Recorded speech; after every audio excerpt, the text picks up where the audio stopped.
Did Russia give you this information or anybody associated with Russia? Our source is not a state party. So the answer for our interactions is no.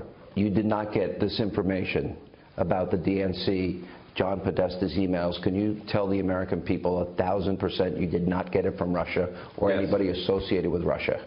We can say, we have said repeatedly over the last 2 months that our source is not the Russian government and it is not a state party. That was WikiLeaks founder Julian Assange on this program back in January, saying and denying that Russia had anything to do with giving WikiLeaks the hacked Democratic emails during the 2016 election.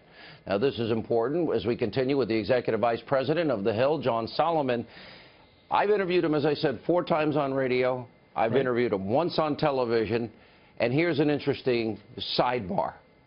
Whether you like WikiLeaks or not, and I know that at times Democrats liked him, at times Republicans liked him. But here's a guy that hacked into the DOD and NASA when he was 16. I think he's now 45. Now, at some point, we've got to say, shame on you, shame on you, shame on you. Now shame on America for not building the cybersecurity that they should have. And so there's a lot of angry people, which I understand.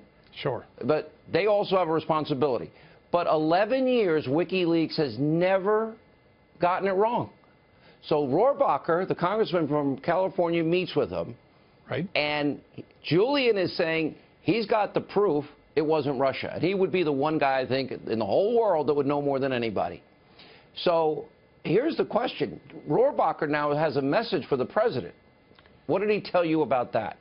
He said that he has some non-public information that Julian Assange gave him that he's going to take back to the president. He also had a request from Assange, which he was willing to talk about, which was Assange would like WikiLeaks to have a seat in the White House press corps. So there's a little horse trading going on in these negotiations. Yeah. And I think you're seeing Julian Assange signal that he might be open to do some sort of deal. The question is the American government, is the Congress interested in doing such a deal with a guy who has brought a lot of harm to national intelligence sources from the information he's released? He's not a hero in the intelligence community, that's for sure. I know he's not a hero in the intelligence community, but again, I go back to, you know, at some point, well, we saw how corrupt Hillary Clinton was. We learned an awful lot about what happened to Bernie Sanders, didn't we, in that whole mess? That Bernie, that primary was rigged. There was a story with Debbie Wasserman Schultz because he got fired on the eve of the Democratic National Convention, right? That's right.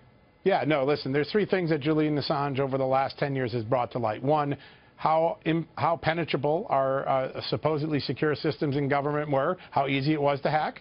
2, how much surveillance was going out of Americans that no one really knew about. How corrupt much more Hillary is. And then 3, the entire Democratic National Committee storyline where it looked like the party was trying to hamper the election opportunities of Bernie Sanders. And I think those are 3 storylines that are not in question. People recognize that WikiLeaks had a contribution to that. I did something before I came on tonight. I made a couple calls in the intelligence community. I had one interesting response I want to share with you, Sean. One of the big intelligence sources I talked to said, listen, we've said all along we're confident Russia did some hacking in the election. We didn't say they were the only ones that hacked. And I think that was the first sign in any time I've talked to someone in intelligence that there might be some room. All right, what's really, I think, important, and it's interesting with Chelsea Manning now, and you factor that into this equation. Right. And I've been to the Ecuadorian embassy. It's a tiny space. He's holding firm. He believes in his principles. He said to me that he says, I'm reporting things that people need to know. There is a real danger, and you and Sarah Carter are probably at the forefront of investigating this, and that is, I thank God for intelligence, as we saw in Barcelona earlier today, against ISIS and radical Islam and against Iran and China and Russia and all these countries. They're not our friends.